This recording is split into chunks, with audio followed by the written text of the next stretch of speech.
Today, shortly after 10 a.m., we received a call from this residence located behind me from a 17-year-old female who lives at the residence, stating that she had just seen two individuals who were unresponsive and covered with blood. And so officers responded here, and along with medical, we had an 8-year-old male who was pronounced dead on scene.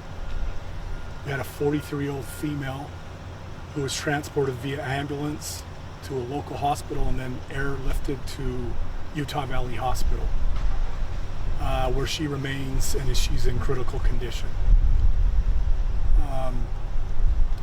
Right now, we're still right in the middle of the investigation, early stages.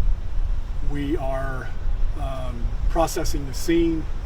We have detectives at other locations doing interviews. And we have detectives at the hospital with the other victims. So right now, I don't have a lot to update you with. That's about where we're at. We're going to be here for several more hours. Obviously, we're doing all our due diligence inside the residence to find anything we can that might enlighten us to what happened in the residence. And so that's where we're at right now. I can take a couple questions if anybody has any. The 17-year-old, is his daughter calling about mom and brother who she found? Yeah, I believe it's mom and a stepbrother. Chief, you mentioned doing interviews at the locations. Are you able to give any insight as to what these other locations are? It's a couple of interviews are taking place at our police department. Okay. And obviously our forensics unit and again Utah County Sheriff's Office are assisting us with the forensics. We're appreciative of that. But again, we're just trying to piece together with what little information we have right now and kind of move down the road. Are you able to give any insight into the nature of the injuries, or is there any indication that they were caused by someone who's not here anymore? You know what? We don't know who they were caused by.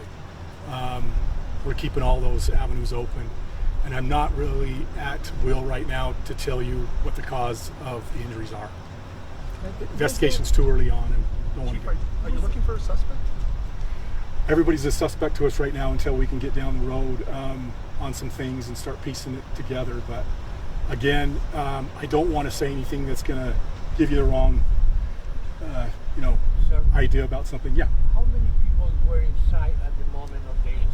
When the phone call came in, we had we had 4 individuals, the deceased, the victim that's in critical condition, and a 17-year-old and a 15-year-old teenagers that were unharmed. What was the status of the 15-year-old? Was the 15-year-old with the 17-year-old making that call?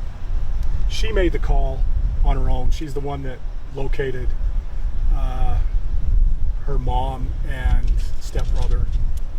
The 15-year-old was just in his room when we came in. So, had the teenagers been home for a while, or did they just return home? I'm not positive what time they got home. As far as we know, they had been in the house and just woke up here. How are they being treated as a homicide? It's a death investigation for sure. How are they doing? I mean, after something like this, do they have family that's taking care of them? Are they? They do have some family. There was a previous marriage, and that father is with the 17 and 15-year-old. So they do have a support system right now. Is there any danger to the public right now? A pretty big community out here. Anyone should be worried about anything, you think, Chief? We're not concerned about any danger to the community right now. If that changes, we would definitely give an update. Again, we're so early on in this and processing things that if we do come across some information that leads us down another direction where we might have somebody outstanding and we know for sure they're a threat, we'll get that information out to everybody. Does the 8-year-old boy's father live in the home? No. Do you know But he has been notified. Do you know the positioning of where the victims, where the 8-year-old was, where the sister, where was everyone? Yeah, I'm not willing to release that right now. Don't want to hamper the investigation anyway. newer, homes, a lot of cameras in the area, I would think. I mean, is there kind of a wider effort to be able to gather much from around the neighborhood? Yeah, we're working on all that stuff. Obviously, we've got to jump through some hoops for some of these people at times to get the information we want from Ring and some other carriers, but we're looking into all that. We're going to have some article dogs going through the area just in case they pick up on anything. And so trying to cover all our bases and, again, just piece it together.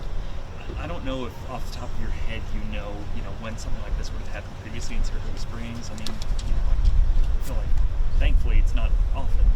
Yeah, we're a growing large city, and these things seem to happen a little bit more often than they used to.